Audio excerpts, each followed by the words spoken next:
नमस्कार. ॲस्टर आधार हॉस्पिटल प्रस्तुत आधार आरोग्याचा आधार तंत्रज्ञानाचा या विशेष मालिकेत आपल्या सगळ्यांचं स्वागत. गेले काही दिवस आपण ॲस्टर आधार हॉस्पिटलमधील विविध विभाग आणि त्या हॉस्पिटलमधील वेगवेगळ्या तज्ज्ञ डॉक्टरांशी बोलतोय, त्यांच्याकडनं माहिती जाणून घेतोय. मी नेहमी म्हणतो, आज पुन्हा एकदा तेच सांगतो की कोणताही आजार कधीच कुणाला होऊ नये, पण दुर्दैवानं जर तशी वेळ आली तर आपण गांगरून जाऊ नये, आपण घाबरून जाऊ नये. कोल्हापूरमध्ये सुद्धा कोणत्या पद्धतीचे उपचार होऊ शकतात याची आपल्यापर्यंत माहिती व्हावी आणि मुळात एखादा आजार रोखण्यासाठी खबरदारीचे उपाय काय करावेत. कोणत्याही आजाराचं निदान वेळेवरती होणं अतिशय महत्त्वाचं असतं, कारण निदान झाल्यानंतर उपचार घेता येतात. आणि म्हणून एखाद्या आजाराचे निदान करत असताना त्याची लक्षणं काय असतात याबद्दलची माहिती आपल्यापर्यंत पोहोचावी, यासाठी आमचा हा खटाटोप आहे. आज ॲस्टर आधार हॉस्पिटलमधील आणखीन 2 तज्ज्ञ डॉक्टर आपल्यासोबत आहेत. मी स्वागत करतो आमच्या स्टुडिओमध्ये डॉक्टर मयूर मुंडे यांचं. नमस्कार. त्याचबरोबर आज आपल्यासोबत बोलण्यासाठी आहेत ॲस्टर आधार हॉस्पिटलमधील डॉक्टर अजिंक्य देशपांडे सर. डॉक्टर अजिंक्य देशपांडे सर हे हेड अँड नेकचे ऑन्को सर्जन आहेत. म्हणजे आज आपण 2 वेगवेगळ्या विभागातील डॉक्टरांकडनं माहिती घेणार आहोत.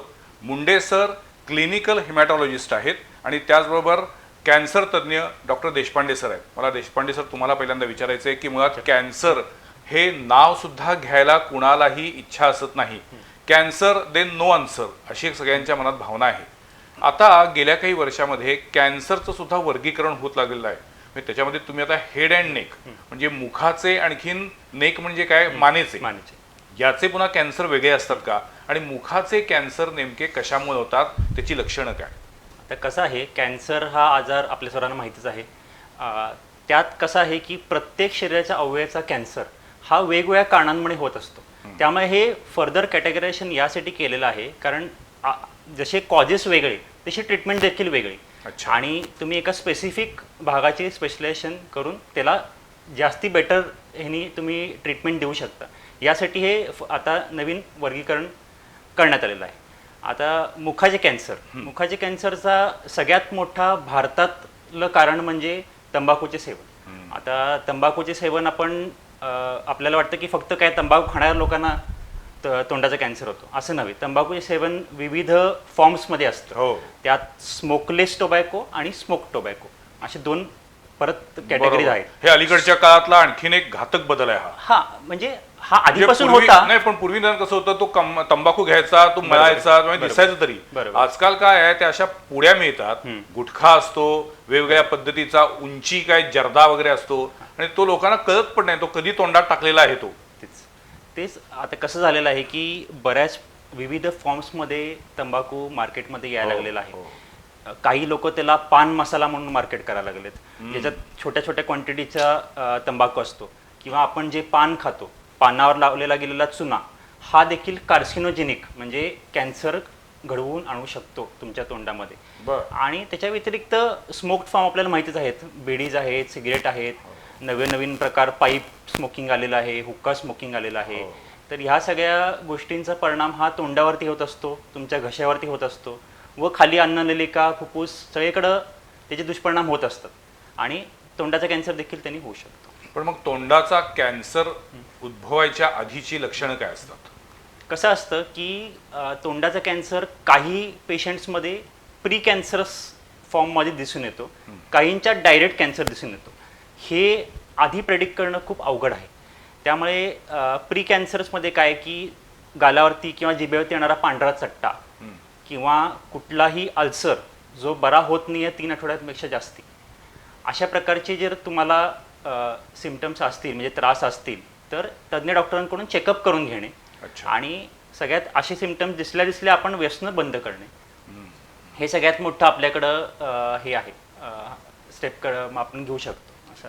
खरं तर सुरुवातीला म्हटलं जसं की कॅन्सरचं प्रमाण दिवसेंदिवस वाढत चाललंय, ही अत्यंत घातक बाब आहे. बऱ्याचदा असं म्हटलं जातं की कोणताही आजार म्हणजे आपलं प्राक्तन असतं, नशीब असतं, तो एक भाग आपल्याला म्हणता येईल. पण आपल्या लाईफस्टाईलमुळं सुद्धा अनेक आजार उद्भवतात, याकडं दुर्लक्ष करून चालणार नाही. किंबहुना आता त्याच्यावरतीच लक्ष केंद्रित करणं आवश्यक आहे, कारण लाईफस्टाईल ज्या पद्धतीनं बदलती आहे, ताणतणाव आहे, स्पर्धा आहे, वेग आहे, वेगवेगळ्या पद्धतीची व्यसनं आहेत. आणि आता जसं म्हटले की पूर्वी निदान साधा तंबाखू असायचा, आता तंबाखूचे सुद्धा वेगवेगळे फॉर्म तयार झालेले आहेत. आणि ते वेगवेगळ्या पद्धतीच्या फॉर्ममध्ये तंबाखू खाणं ही सुद्धा आता फॅशन होऊ लागलेली आहे. त्यामुळे याच्यावरती गांभीर्यानं विचार करण्याची वेळ आली आहे. डॉक्टर मुंडे सर, तुम्ही हिमॅटॉलॉजिस्ट आहात. बरं. हा सुद्धा माझ्या दृष्टीने एक अलीकडच्या काळातली तुमची वैद्यकीय शाखा आहे. बरोबर. म्हणजे पूर्वी तर एक फॅमिली डॉक्टर हीच संकल्पना होती, त्यावेळेला इतकं स्पेशलायझेशन नव्हतंच. पण आता हिमॅटॉलॉजी म्हणजे थोडक्यात रक्ताशी संबंधित आजार. बरोबर. असे कोणकोणते रक्ताशी संबंधित आजार आहेत? आम्हाला सगळ्यांना माहिती असतो तो म्हणजे एक ब्लड कॅन्सर. Blood cancer. पण त्या व्यतिरिक्त पण रक्ताशी संबंधित काही आजार आहेत का? रक्ताशी संबंधित आजार जो प्रामुख्याने दिसतो आपल्या भारतामध्ये तो आहे ॲनेमिया, म्हणजे हिमोग्लोबिनची कमतरता शरीरामध्ये. त्याचनंतर प्लेटलेटची कमतरता, हे आपल्याला माहिती आहे, कारण हो. ज्यावेळेस डेंग्यू, डेंग्यू फीवर होतो अगदी. तर तेव्हा थ्रॉम्बोसायटोपिनिया हा शब्द मला वाटते आता बऱ्याच लोकांना परिचित आहे की त्यावेळी प्लेटलेटची कमतरता होते. त्याचप्रमाणे आपल्या रक्तातील ज्या पांढऱ्या पेशी आहे त्यांची संख्या ही कमी अधिक होऊ शकते काही आजारांमध्ये. त्याला आपण ल्युकोपेनिया किंवा ल्युकोसायटोसिस असं म्हणतो. आणि याच्या व्यतिरिक्त काही अनुवंशिक रक्ताचे आजार आहेत, जसे की सिकल सेल ॲनिमिया असतील, थॅलेसेमिया असतील. हे हिमोग्लोबिनच्या संबंधित अनुवंशिक आजार आहेत जे की आपल्याला कुटुंबामध्ये दिसतात. ते फॅमिली टू फॅमिली ते आजार पुढे जात राहतात. आणि ब्लड कॅन्सर्स आहेत, ज्यात मुख्यत्वे ल्युकेमिया, लिम्फोमा जो की आपल्या लिम्फ नोड या ग्रंथींचा तो एक कॅन्सर आहे. आणि मल्टिपल मायलोमा नावाचा एक आजार आहे की जो आपले किडनी, बोन्स या अवयवांना इजा करू शकतो. अच्छा. पण मला सांगा की बऱ्याचदा असं म्हणतात की महिलांमध्ये हिमोग्लोबिनचं प्रमाण कमी असतं. बरोबर. त्याची नेमकी कारणं काय आहेत? भारतामध्ये महिलांमध्ये जो हिमोग्लोबिनची कमतरता आहे की जो ॲनिमिया आहे त्याचं सगळ्यात महत्त्वाचं कारण आहे आयरन डेफिशियन्सी, जो की एक न्यूट्रिशनल डेफिशियन्सीमुळे होणारा तो आजार आहे. आणि त्यानंतर मग बाकीची काही कारणं आहेत जी आत्ता सांगितली. हिमोग्लोबिनोपॅथी असेल, त्यामध्ये आपल्याला फॅमिली हिस्ट्री असते त्या पेशंट्समध्ये, किंवा हिमोफिलिया, किंवा आणखीन कुठली जर ज्यामध्ये की अत्याधिक रक्तस्राव होतो शरीरातनं, अशा वेळेला मग त्यामुळे ही रक्ताची कमतरता होते आणि हिमोग्लोबिन त्यानंतर कमी आपल्याला दिसायला लागतं. काही लोकांच्या मध्ये रक्त गोठण्याची प्रक्रिया खूप उशिरा होत असते. बरोबर. त्याला आपण हिमोफिलियाचाच आजार म्हणतात. बरोबर. तर मग हा जन्मजात असतो की नंतर काही कारणामुळे उद्भवतो? हा आणि तो अनुवंशिक आहे का? हा प्रामुख्याने हा अनुवंशिक आजार आहे की ज्यामध्ये आपलं रक्त गोठण्यासाठी काही प्रोटीन्स आपल्याला लागतात. ज्या की हिमोफिलियाचं आपण जर उदाहरण घ्यायचं झालं तर प्रोटीन फॅक्टर 8 हे जे आहे त्याची जन्मतःच कमतरता असते. मग ती कमतरता किती प्रमाणात आहे त्याच्यानुसार त्याचं वर्गीकरण केलं जातं की तो माइल्ड हिमोफिलिया आहे, मॉडरेट हिमोफिलिया आहे की सिव्हिअर हिमोफिलिया आहे. आणि त्याच्यानुसार पेशंटची लक्षणं ही वेगवेगळी असतात. हो. आणि काही पेशंटमध्ये हा ॲक्वायर्ड प्रमाणात पण दिसतो, पण त्याची कारणं वेगवेगळी आहेत. पण मुख्यत्वे हा आजार जो आहे तो अनुवंशिक आजार आहे. पण तो पूर्ण बरा होतो का? हिमोफिलियासाठी जो आपण म्हणतो की अनुवंशिक आजार आहे त्याला बरं करणारं असं कुठलं औषध नाही आहे, पण आपल्याला फॅक्टर रिप्लेसमेंट थेरपी त्यामध्ये द्यायला लागते. म्हणजे ज्या घटकाची कमतरता आहे ते आपण त्यांना बाहेरून देत राहतो. आणि ते वारंवार पेशंटच्या लक्षणानुसार किंवा जो आजार आहे त्याचं स्वरूप आहे, माइल्ड, मॉडरेट, सिव्हिअर आपण म्हणतो, त्याच्यानुसार मग ते किती फ्रिक्वेंटली द्यायचे किंवा कुठली ॲक्टिव्हिटी असेल त्याच्या आधी द्यायचं, हे आपल्याला लाईफ लाँग ती एक एक्सरसाइज आहे जी आपल्याला करायला लागते. अनेक डॉक्टरांना मला हा प्रश्न विचारायचा होता, पण माझ्याकडे राहून गेला होता, तोच विचारतो. अनुवंशिक आजार आपण जेव्हा म्हणतो तेव्हा कधीतरी आपल्या कुठल्या तरी एका पिढीला तो आजार सुरू झाला आणि तो त्यानंतर पुढं पिढ्यानपिढ्या चालत राहणार, ही चेन कधीच ब्रेक होऊ शकत नाही? अनुवंशिक आजारांसाठी जे आहे आता आपण पाहतो की लोकांमध्ये त्याच्याबद्दल थोडंसं जागरूकता पण निर्माण होती आहे. तर त्यात प्री मॅरिटल काउन्सिलिंग जे आपण म्हणतो की पूर्वीचे जे एक काउन्सिलिंग करायला हवं, की समजा आपल्याला माहिती आहे की आपल्या घरामध्ये कोणाला तरी असा आजार आहे की ज्यामध्ये रक्त गोठत नाही आहे, तो हिमोफिलिया असू शकतो. मग हा बऱ्याच वेळेला तो अनुवंशिक प्रकारे पुढे चालला जातो. म्हणजे आता हार्ट अटॅक सुद्धा त्याच्यात सुद्धा अनुवंशिकता असते असं म्हणायला लागले. हो हो. काही पण म्हणजे मग आता मुळात जन्म कुठे घ्यायचा आपल्या हातात असत नाही. आणि मग ही चेन ब्रेक कधी आणि कुठे होणार? का ही कायम त्यांची जोपर्यंत वंशवृद्धी होत जाते तोपर्यंत तो आजार पुढे पुढे पर्कोलेट होत राहणार? मग त्यासाठी आपल्याला जे मी आता सांगितलं की प्री मॅरेज काउन्सिलिंग आपण करतो. जर फॅमिलीमध्ये अशी हिस्ट्री असेल ज्यांचा विवाह ठरला आहे, अशी वधूकडची मंडळी असेल किंवा वराकडची मंडळी असेल, तर त्याच्यात जर आधी आपण जेनेटिक काउन्सिलिंग केलं आणि काही तपासण्या करून घेतल्या आणि त्याच्यामध्ये जर दोष आढळले दोन्हीकडेही, तर मग असे विवाह करणं शक्यतो टाळायला हवं, जेणेकरून पुढची जी अपत्य आहेत त्यांच्यामध्ये तो जेनेटिक आजार जाणार नाही. पण तसा विवाह टाळला आणि दुसरा विवाह केला दुसऱ्या व्यक्तीशी, तर पुन्हा मग त्यातनं तो आजार संक्रमित होण्याची भीती कमी होते? जर जेनेटिक टेस्टिंग जे आपण केले ते नॉर्मल असतील तर मग तो आजार पूर्णपणे जाण्याची शक्यता नसते. तो अर्धा आजार जाऊ शकतो. पण अर्धा आजार जसं की थॅलेसेमिया आजार आहे, तो अर्धा आजार असेल त्याला आपण थॅलेसेमिया ट्रेट म्हणतो. त्याच्यात लक्षणं नसतात. बऱ्याच वेळेला त्या व्यक्तीला त्याच्या पूर्ण आयुष्यामध्ये कधी कळतही नाही की थॅलेसेमिया ट्रेट नावाचा आजार आपल्याला आहे, त्याचं जे राहणीमान आहे ते एकदम नॉर्मल आहे. पण जेव्हा 2 व्यक्तींना हा थॅलेसेमिया ट्रेट आहे, समजा पती आणि पतीला पण ट्रेट आहे, पत्नीलाही ट्रेट आहे, तर मग 4 पैकी एका पत्त्यामध्ये थॅलेसेमिया मेजर होण्याची शक्यता असते. आणि तो एक म्हणजे गंभीर स्वरूपाचा आजार आहे, ज्यामध्ये बाळाला वयाच्या 6व्या महिन्यापासूनच रक्त चढवण्याची गरज लागते. मग त्याची वाढ व्यवस्थित होत नाही. वारंवार रक्त चढवल्यामुळे आयरन ओव्हरलोड होऊन बाकीचे कॉम्प्लिकेशन्स होऊ शकतात. आणि बऱ्याच वेळेला मग बोन मॅरो ट्रान्सप्लांट हेच फक्त त्याच्यासाठी आपण म्हणतो की एक उपचार जो आहे ज्याच्याने की तो आजार पूर्णपणे बरा होऊ शकतो, तोच एक उपचार पद्धती आहे. पण त्यामध्ये ही डोनरची अवेलेबिलिटी आणि खर्च ह्या सगळ्या गोष्टी फार म्हणजे त्याच्यामध्ये ॲडव्हान्स ट्रीटमेंट आपल्याला घ्यायला लागते, जी की प्रत्येक वेळी शक्य होत नाही. मी पण सर ह्यात एक पॉईंट ॲड करीन की बरेच कॅन्सर देखील आपण म्हणतो अनुवंशिक असतात आणि आहेत, ते प्रूव्हन आहे म्हणजे फॅक्ट.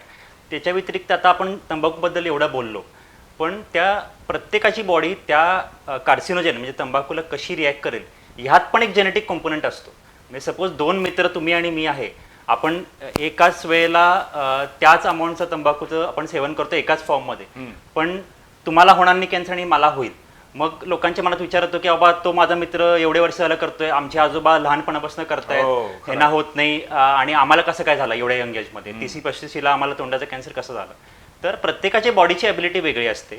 तो जो तंबाखू तुमच्या जेनेटिक लेवलला जाऊन जो DNA डॅमेज करतोय, त्या DNA डॅमेज रिपेअर करायची पण प्रत्येकाच्या बॉडीची क्षमता वेगळी असते आणि ही जेनेटिकली डिटर्मिंट असते. ते काय तुम्ही व्यायाम करून ती क्षमता वाढवू शकत नाही, किंवा दुसरं काय मी चांगलं आज इथे तंबाखू खातो आणि संध्याकाळी मी चांगलं डाएट घेतो, भाज्या खातो म्हटल्यानंतर ते तुमची ती कपॅसिटी वाढेल असं नाही आहे. ते सगळे म्हणजे अँटॉक्सिड्स वगैरे खाऊन तुम्ही तुमची चांगली हेल्थ करू शकता, पण तुमची बॉडी त्या कार्सिनोजेनला कशी रिॲक्ट करेल हे प्रेडिक्टेबल नाही आहे. त्यामुळे त्या रस्त्याला जायचं नाही, म्हणजे तंबाखूला हात लावायचा नाही. हां, आणि त्याच्या व्यतिरिक्त पण काही लोकांच्या अगदी रेअरेस्ट ऑफ रेअर केसेस मी बघितलेले आहेत ज्यांच्यामध्ये कधीही लेडी पेशंट ज्यांनी कधीही तंबाखूला हात देखील लावला नाही, हेच विचारणार होतो, त्यांना पण तोंडाचा कॅन्सर झालेला आहे.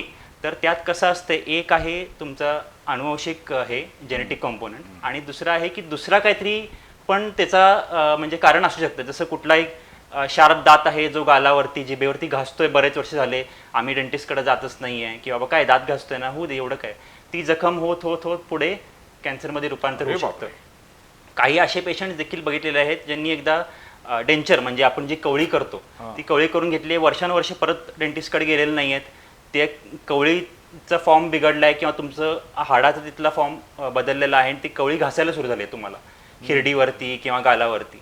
ह्या जखमेतून देखील कॅन्सर उद्भवलेले आहेत लोकांचे, आणि असे कॅन्सर आपण ट्रीट केलेले आहेत. नवीनच माहिती मिळाली मला. फक्त हे सगळे म्हणजे कारण यासाठी आज आपण बोलतोय की बाबा एक अवेअरनेस निर्माण व्हावा की मी तंबाखू खात नाही, मला का कॅन्सर व्हावा, हे लोकांच्या मनात येतं. त्यामुळे ते निग्लेक्ट केलं जातं बरेच दिवस, की वरच्यावर ट्रीटमेंट दिली जाते किंवा डॉक्टरकडं जाणं होत नाही पेशंटचं. पण जरी कोणतीही जखम कोणत्याही कारणाने 2 ते 3 आठवड्यापेक्षा जास्त जर भरत नसेल तर ती डॉक्टरांना आपण कन्सल्ट करावं, दाखवलं पाहिजे. मला सांगा, अल्सर ही सुद्धा कॅन्सरची पहिली पायरी असू शकते का? हो. आणि तोंडात बऱ्याचदा अल्सर होतात, म्हणजे आता आपल्याला सर्वसामान्यपणे तोंड येणे हे सगळ्यांना माहिती आहे, म्हणजे जिभेवरती किंवा गालाला आतनं संबंध पुरं येतं आणि आपण काही खायला लागल्यानंतर ते तिखट लागतं.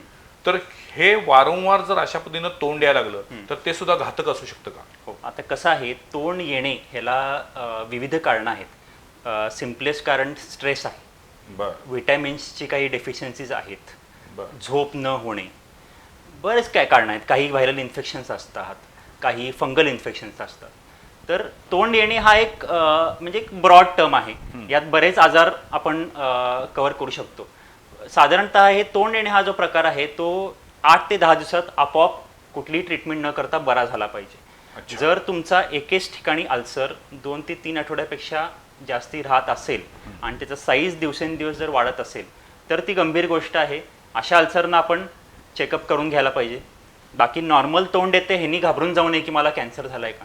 तोंड येण्याची विविध कारणं असतात, जे काय कारण आहे त्याची आपण ट्रीटमेंट केली की तो आपल्याला त्रास कमी होईल. किंवा तोंड येत जात असेल तर आपल्याला डेफिनेटली काहीतरी मग व्हिटॅमिनची कमतरता आहे किंवा दुसरे काहीतरी आपल्याला स्ट्रेस फॅक्टर्स वगैरे आहेत जेणे तो आपल्याला त्रास होतो. पण मग तोंडातले जे अल्सर असतात ते बरे होत असतील तर काही अडचण येत नाही. जर 2 ते 3 आपल्या 8 ते 10 दिवसामध्ये जर तो अल्सर बरा झालेला आहे तर ह्याचा अर्थ तो कॅन्सरचा नाही. कॅन्सरचा अल्सर हा आपोआप न ट्रीटमेंट करता कधी बरा होत नाही. तो साईजमध्ये हळूहळू वाढत जातो आणि स्टार्टिंगला बऱ्याच वेळेला हा अल्सर पेनलेस असतो, म्हणजे त्याला कुठलाही पेन नसतो. कॅन्सरमध्ये हा सगळ्यात मोठा धोका आहे का, की बऱ्याचदा पेशंटला सुरुवातीला पेन्सच होत नाही, हो हो हो. त्यामुळे लक्षात येत नाही किंवा त्या दुखण्याचं गांभीर्यच कळत गांभीर्य नाही. कळत. ते थोडंसं कसं होतं, इनिशियली आपल्याला आधीपासून सवय झालेली आहे की बाबा काही त्रास होत नाही म्हणजे ते आपोआप बरं होईल, हो. कशाला उगाच डॉक्टरांकडे जायचं.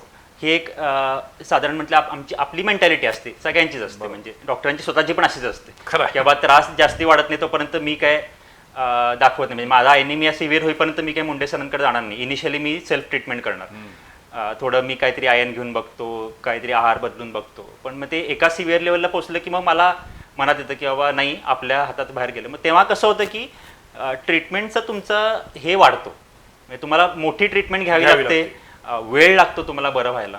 कॅन्सरमध्ये देखील तसंच आहे. लवकर जर तुम्ही इनिशियल स्टेजेसमध्ये पहिल्या 2-3 आठवड्यात अगदी पहिली स्टेज आपण जसं म्हणतो त्यात तुम्ही जर कॅन्सर डायग्नोसिस झालं तुमचं, तर तुम्ही लवकर ट्रीटमेंट करू शकता. तुमचं प्रोग्नोसिस म्हणजे पुढे तुमचं जे आजाराचं जे वाटचाल आहे, ती तिथून रोखू शकतो आपण. तिथे तुम्ही रोखू शकता आणि तुमचे पुढचे रिझल्ट चांगले येतील ट्रीटमेंटचे. मुंडे सर, मग अशी तुम्ही बोलताना बोन मॅरो ट्रान्सप्लांट म्हटलात, आम्ही सगळ्यांनी हा शब्द ऐकलेला आहे, पण तुम्ही पण म्हटलात की तो अतिशय खर्चिक असतो. बरोबर. बोन मॅरो ट्रान्सप्लांट कधी करण्याची वेळ येते आणि कोणत्या आजारांमध्ये केली जाते? बोन मॅरो ट्रान्सप्लांट ही एक आधुनिक उपचार पद्धती आहे की ज्यामध्ये आपल्या शरीरातील आपण म्हणूया की बोन मॅरो हा एक असा अवयव आहे की ज्यात रक्तातील सगळे घटक बनतात, पांढऱ्या पेशी, लाल पेशी असतील किंवा प्लेटलेट असतील. तर जेव्हा ह्या बोन मॅरोमध्ये पेशंटच्या स्वतःचा जो मॅरो आहे त्याच्यात ही बनण्याची रक्तपेशी बनण्याची प्रक्रिया कुठेतरी डिस्टर्ब झाली आहे. तर अशा वेळेला जसं की काही आजार आहेत, ज्यामध्ये एक आजार आहे अप्लास्टिक ॲनिमिया नावाचा, ज्यामध्ये रक्त बनवणाऱ्या ज्या पेशी आहेत त्यांची संख्या खूप कमी होते आणि त्यामुळे पेशंटला ॲनेमिया, थ्रोम्बोसायटोपेनिया, ल्युकोपेनिया अशा प्रकारची सिम्पटम्स लक्षणं दिसतात आणि त्यामध्ये वारंवार इन्फेक्शन होणं, रक्तस्राव होणं, थकवा जाणवणं ह्या सगळ्या गोष्टी दिसायला लागतात.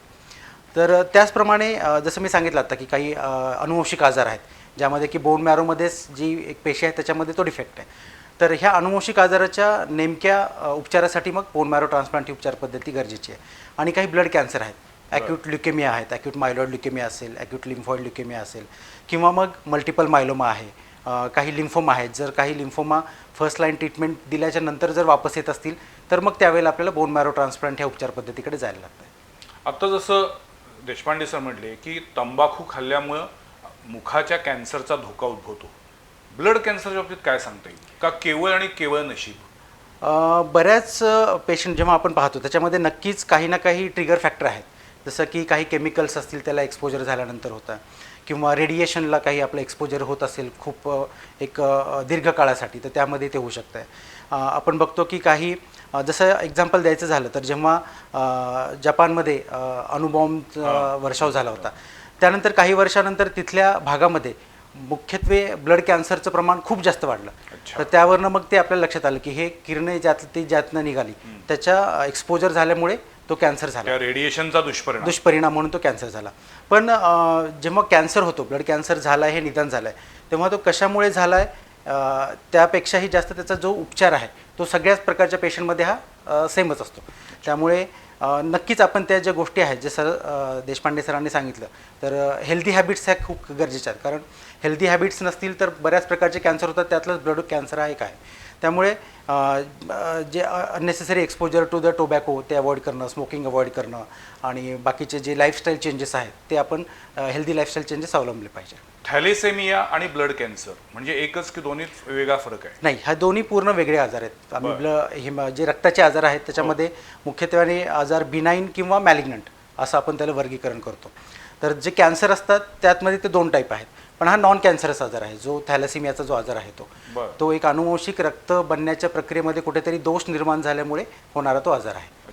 आणि कॅन्सर जेव्हा आपण म्हणतो की कुठल्या तरी पेशी ह्या अनियंत्रितपणे त्यांची वाढ होत राहते आणि ज्यामुळे की नॉर्मल पेशी ज्या आहेत त्यांची संख्या कमी होत जाते आणि त्याची गाठ तयार होते. मग गाठ रक्ताच्या कॅन्सरमध्ये लिम्फोमा जे आजार आहेत ते गाठीच्या स्वरूपात आपल्याला दिसतात, पण ल्युकेमियाचे आजार असतील किंवा मायलोमाचे आजार असतील हे रक्तामध्येच त्या खराब पेशी असल्यामुळे ते रक्ताच्या संबंधितच असतात. तेवढ्या हे तुम्ही जे सगळे रक्तविषयक आजार सांगताय या सगळ्या आजारांना सुद्धा शासकीय स्तरावरती त्याला अनुदान किंवा त्याला मदत मिळते का? हो, आता बरेचसे रक्ताचे आजार आहेत की ज्याच्यामध्ये शासकीय योजना ज्या आहेत आपण त्यांचा लाभ घेऊ शकतो.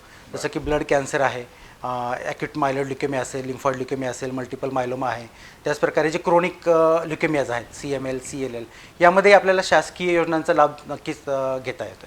अच्छा, मला एक शेवटचा प्रश्न तुम्हाला असा विचारायचा आहे की ॲस्टर आधार हॉस्पिटलमध्ये कॅन्सर डिपार्टमेंट वेगळं आहे, तसं हिमॅटॉलॉजीचं काही वेगळं डिपार्टमेंट आहे? हो, आमचं हिमॅटॉलॉजी हे पूर्ण एक वेगळं आता डिपार्टमेंट आणि जे पूर्ण वेळ कार्यरत असं डिपार्टमेंट आहे की ज्याच्यामध्ये OPD असेल किंवा पेशंटला भरती करून घेण्यापासून ब्लड ट्रान्सफ्युजन सर्व्हिसेस आहेत ते आम्ही देतो. किमोथेरपी, इम्युनोथेरपी ह्या सगळ्या गोष्टी आता ॲस्टर आधार हॉस्पिटलमध्ये अवेलेबल आहे. त्याचप्रमाणे आमच्याकडे सुसज्ज असा बोन मॅरो ट्रान्सप्लांट विभाग हा आहे, जिथे की आपण बोन मॅरो ट्रान्सप्लांट ही प्रक्रियासुद्धा आता करू शकतो. देशपांडे सर, मी तुमचा इंटरव्ह्यू घेण्यापूर्वी आधी पहिला थोडासा अभ्यास करत होतो, तर एक शब्द मला बराच वेळ कळतच नव्हता, तो म्हणजे मॅक्सिलोफेशियल सर्जरी. म्हणजे काय? तर कसं आहे की मॅक्झिलोफेशियल सर्जरी हा सॉर्ट ऑफ एक ब्रिज आहे म्हणू शकतो आपण डेंटिस्ट्री आणि सर्जरी. या दोन्हीच्या मधली जर कुठली ब्रांच असेल तर त्याला मॅक्झिलोफेशियल सर्जरी असं म्हणतात. तर ओरल अँड मॅक्झिलोफेशियल सर्जरी असं त्याचं पूर्ण नाव आहे. ओरल म्हणजे आपलं तोंड, मॅक्झिला म्हणजे आपला जे जबडा असतो वरचा आणि खालचा, तो म्हणजे मॅक्झिला, आणि फेशियल म्हणजे आपला फेस. तर ह्या तीन गोष्टींची सर्जरी करणारे लोक म्हणजे ओरल अँड मॅक्झिलोफेशियल सर्जरी. तर ह्यात आता सिम्पलेस्ट ऑफ सिम्पलेस्ट सर्जरी तुम्ही म्हटला तर काही वेड्यावाकड्या अक्कलदाड असतात की हाडामध्ये अक्कलदाड अडकली आहे, त्याच्या अवतीभोवती काहीतरी गाठ झाली आहे, तर त्यांना सर्जिकली काढणे हे ओरल सर्जन्स करतात. तिथपासून ते तोंडाच्या कॅन्सरपर्यंत हे सर्व रेंज ऑफ डिसीजेस जे आहेत ते ओरल अँड मॅक्झिलोफेशियल सर्जन्स ट्रीट करत असतात. ह्या दोन्ही गोष्टींच्या व्यतिरिक्त काय काय ॲक्सिडेंट नंतर वगैरे लोकांचे जबड्याच्या फ्रॅक्चर्स होतात, वरच्या खालच्या जबड्याचे फ्रॅक्चर्स, गालाच्या हाडाचे फ्रॅक्चर्स, डोळ्याच्या अवतीभोवतीच्या हाडाचे फ्रॅक्चर्स, हे सगळे आम्ही ट्रीट करतो. आपल्या खालचा जबडा जो वरच्या जबड्याला अटॅच होतो तिकडे जो जॉईंट असतो त्याला आपण टेम्पोरोमॅन्डिब्युलर जॉईंट असं म्हणतो, त्याचे सगळे उपचार, त्याच्या सर्जरीज हे देखील मॅक्झिलोफेशियल सर्जन्स करतात.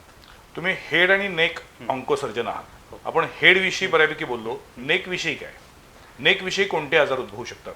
कसं आहे, आता मेनली तोंडाच्या कॅन्सर रिलेटेड आपण बोलायला गेलो तर तोंडाचे कॅन्सर सर्वात पहिला खाली मानेमध्ये पसरतात.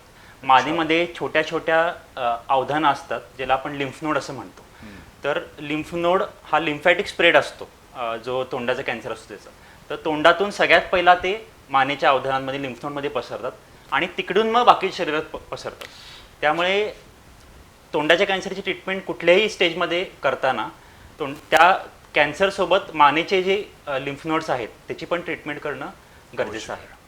ह्याच्या व्यतिरिक्त सेम आपण जे तंबाखूबद्दल बोलत होतो त्या तंबाखूनी विविध घशाचे कॅन्सर आणि तोंड आणि घशाच्या मध्ये ओरोफॅरिंग्स नावाचा एक भाग असतो ज्यात आपली जिभेचा एकदम बेस म्हणजे बेस टंग, आपली पडजीभ, आपल्या घशाचा वरचा हिस्सा, हे सगळे जे आहेत टॉन्सिल्स, हा जो एरिया आहे त्याला आपण ओरोफॅरिंग्स म्हणतो, ह्याचे कॅन्सर आणि खाली घशाचे कॅन्सर, स्वरउंतराचे कॅन्सर असू देत, अन्ननलिकेच्या वरच्या पोर्शनचे कॅन्सर असू दे, हे सर्व देखील तंबाखूने होतात. पण मग आता ॲस्टर आधार हॉस्पिटलमध्ये तुमच्या विभागासाठी कोणकोणती ॲडव्हान्स तिथं मशिनरी आहे? आता कसं आहे, आपल्याकडे कॅन्सर डिपार्टमेंटमध्ये surgical oncology, medical oncology, radiation oncology तिन्ही विभाग आहेत. सर्जिकल ऑन्कॉलॉजीमध्ये आपण सर्जरीद्वारे कॅन्सर ट्रीट करतो, तो मग तोंडाचा असू दे, घशाचा असू दे, मानेचा असू दे. रेडिएशन ऑन्कॉलॉजीमध्ये एक रेडिएशनचं मशीन असतं ज्याने स्पेसिफिक एरियामध्ये शेक दिला जातो, ते रेडिएशन ऑन्कॉलॉजी झालं. आणि मेडिकल ऑन्कॉलॉजी म्हणजे सर जसं म्हणत होते की किमोथेरपीशी रिलेटेड मेडिकल ऑन्कॉलॉजी डिपार्टमेंट आहे, प्लस सरांचं आता blood cancer related haematology department आहे. तर ह्या सर्व फॅसिलिटीज आपल्याकडे ॲस्टर आधारला अवेलेबल आहेत. ह्याच्या व्यतिरिक्त ह्या सगळ्या सर्जरीज मेजर सर्जरीज असतात, त्यामुळे ह्याच्यानंतर तुम्हाला ICU बॅकअप पाहिजे, बरोबर, ट्रेंड इंटेन्सिव्हिस्ट पाहिजे, बाकी काही कॉम्प्लिकेशन झाल्यास सिनियर बाकीचे फिजिशियन्स पाहिजेत. ह्या सर्व प्रकारच्या फॅसिलिटीज आपल्याकडं ॲस्टर आधारला अवेलेबल आहेत आणि त्यामुळेच आपण पेशंटची एक अंडर वन रूफ त्यांना कुठल्याही स्टेजचा कॅन्सर असू दे आपण त्यांना एक चांगली ट्रीटमेंट देऊ शकतो. कोणताही आजार असू दे, तो आजार वाढू नये असाच सगळ्यांचा प्रयत्न असतो. पण दुर्दैवानं आजारामध्ये जर गुंतागुंत वाढली तर आजकालची ही जी काही अशी मल्टी स्पेशालिटी किंवा सुपर स्पेशालिटी हॉस्पिटल आहेत तीच आपल्याला उपयोगी पडतात. पश्चिम महाराष्ट्रातील ॲस्ट्रा आधार हॉस्पिटलनं आजपर्यंत गेल्या 12 वर्षामध्ये हजारो रुग्णांना नवसंजीवनी दिलेली आहे.